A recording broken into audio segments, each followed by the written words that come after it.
You have parry, parry, and shield. You have parry, parry, and insert. Right? So, he goes jab, cross, hook, jab, cross, hook. So, he goes jab, cross, hook, parry, parry, shield, answer, hook. Insert, throw, cross. So I go 1, 2, 3. Be a big deal because I have my hand up. 1, 2, 3. Come back. So try not to leave it there because it makes it easy. Try to hook and pull it back. It won't always happen. That's why insert is a good one. That's why some people really like insert, right? I can shield. I get out of the way. So he goes jab, cross, and when he throws the hook, step away. Not lean away, right? Remember, in boxing, you can get away with this. Well, here we can't because he'll kick my legs right out from underneath me. And if I do this, I can't move my legs. So what it is parry, parry, and when I see the hook coming, my right foot steps back. So it's right, left. So, I really have 4 things I can do here. I can put a right kick. I can switch step to the left kick. I can step out. My left foot comes back in. I keep my hands up. Right knee. That's 3, right? Or step out, and as I switch step, see how it takes me closer? So when I do this switch step, and notice also, it's not this. You see how this switch step takes me here? So I went, parry, parry, step away. As I switch step, not only did I get closer, but I got closer to the angle.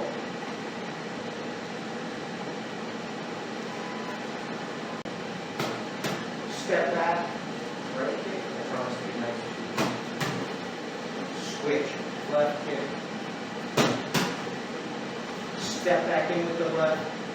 If you want, punch, slap, grab, and right knee, and slap, grab. You can cover up, you can insert, you can step away, or you can get out of the way by moving your head. So he goes jab, cross, I can duck, or I can weave. Right? Remember when I do that though, back is straight, hands are up. So, a lot of times, you go up, and you have to do a 1 and then counter, meaning 1 and then counter. Sometimes as you come up, you come overhand. If you get somebody though that throws this a lot and you get a chance to think about it, let's get out of the way and hit at the same time. And then of course off of that, then you do the second time. So you've got duck and the right hand, duck, same time left hand, duck, same time left hand, and then right hand. 3 different versions of this. But again, the whole idea is up, get out of the way. Have your hands up. If you leave, the hook becomes stronger, right? Because you go.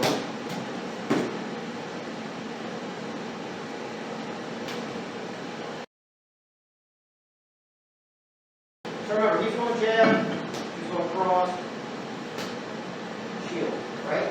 Now, when he does that though, shield and touch is I'm reaching out to touch his shoulder. So I move a little bit away from it. And then shield and grab is on the top back of the neck. Neck mopping, like you're taking the sweat off his neck. So, touch, that's like the palm of my hand touching his shoulder.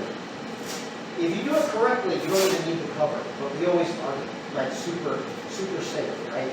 So I'm covered up both sides. So, back a little bit. The other one may actually move him in. We'll do it on this side. We've done this before. We really have. I know some of you are looking at me like, that's touch.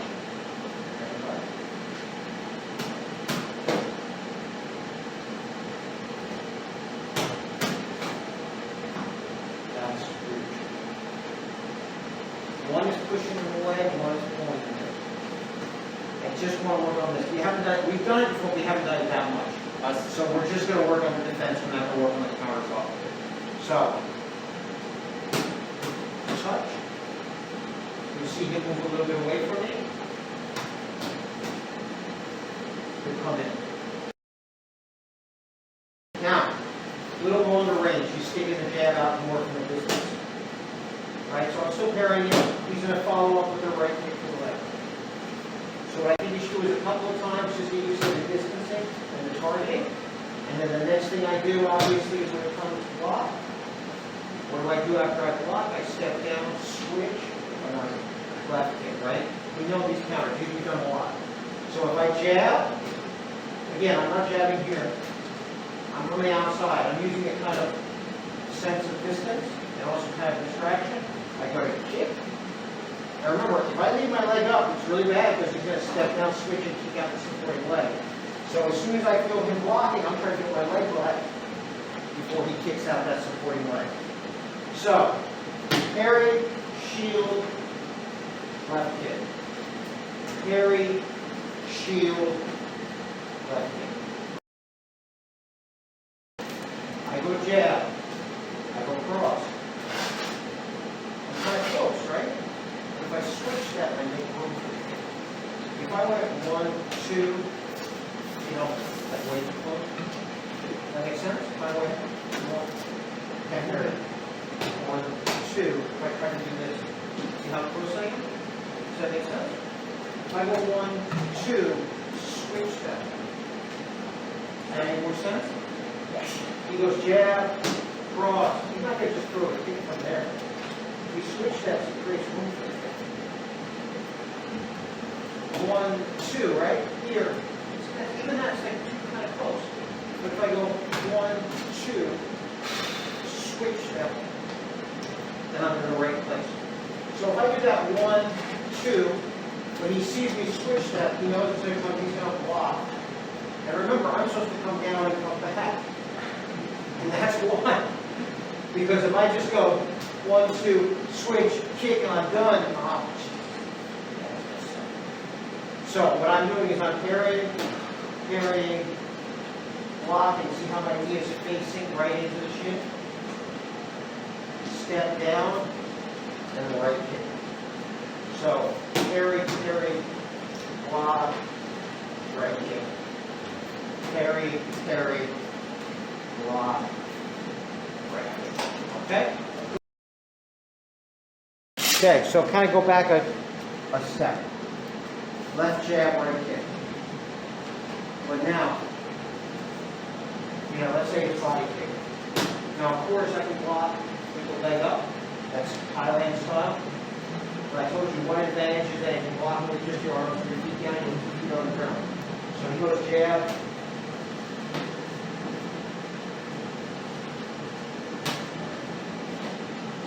So from here, I can hook. Right, so I'm going to go like this.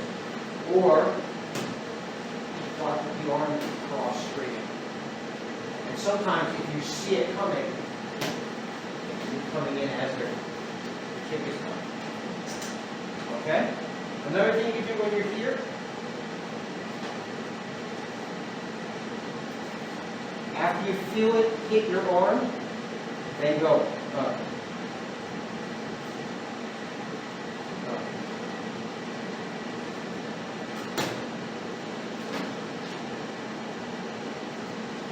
Don't throw it around, throw it to the ground. Don't try to spin them all the way out. Okay.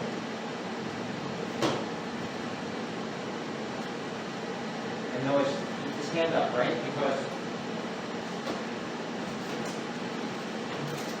you didn't have to activate. So Remember, he goes jab, I can go boom, and I can hook. Boom and punch. That's 1, 2. Or step in on the 1. Okay? So he goes jab. He goes cross. We switch. We don't like to switch steps, right? Because of the distance, it creates room for the kick. But now he goes to the body. So I can block, right? And right hand.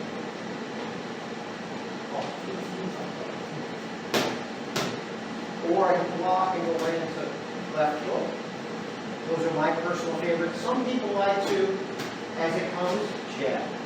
But I tend to feel a lot of times with that, he folds his leg, he's kind of leaning to it at the same time.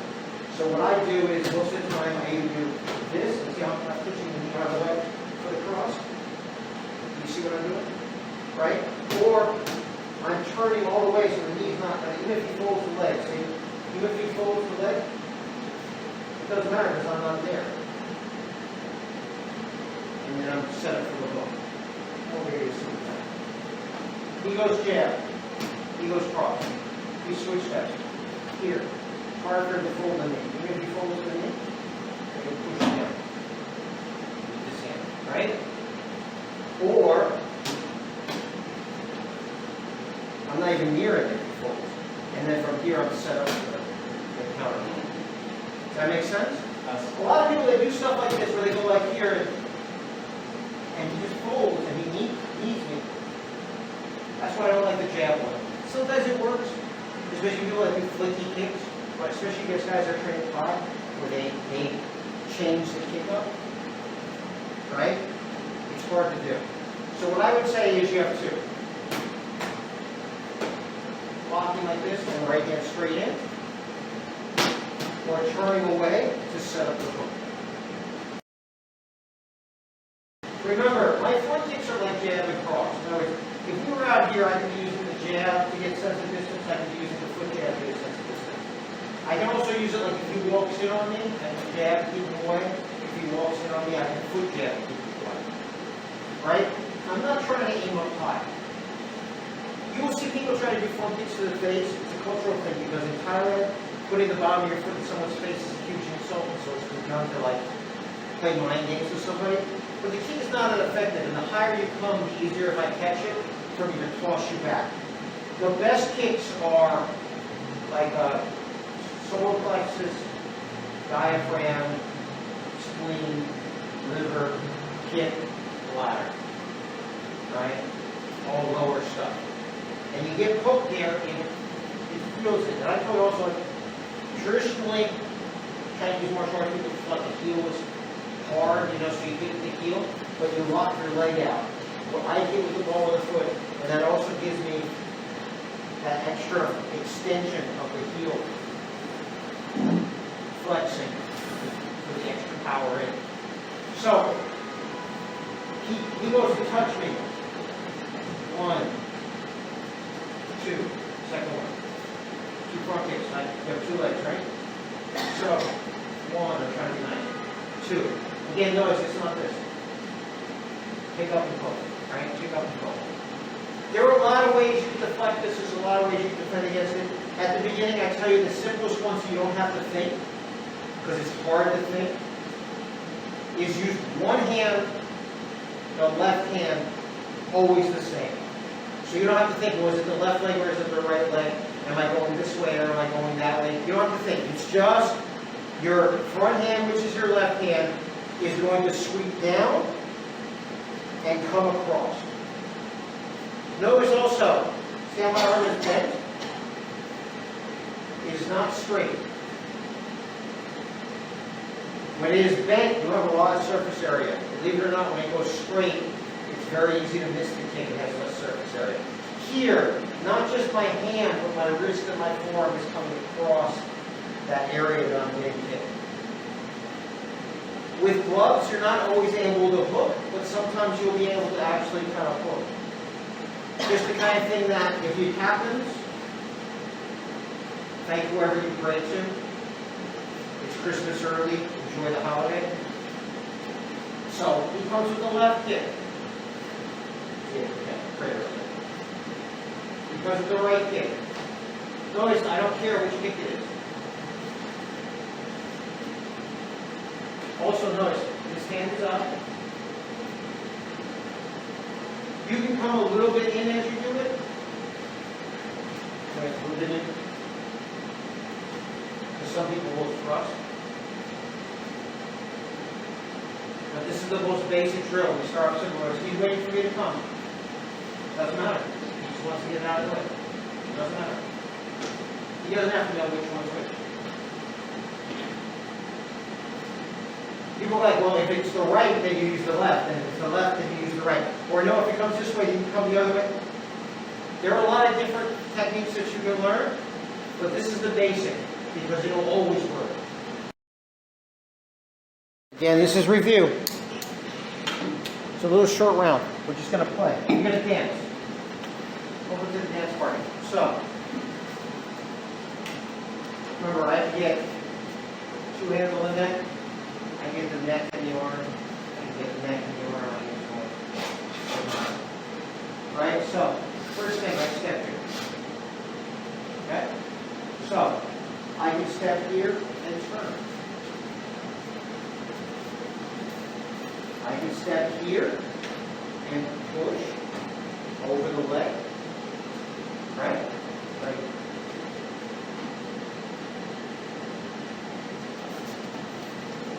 Right? Step here and turn. I don't need to be so close.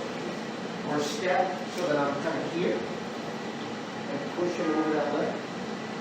Right? Let's say I did that and it wasn't working so well. I just go here and this one here. I can either ride the thigh, right, or I can actually sweep it. But they all start with my right leg stepping here. Does that make sense? Yes. Step, turn, step, push, step, step. It's all the same thing. Step, turn, step, push, step, step.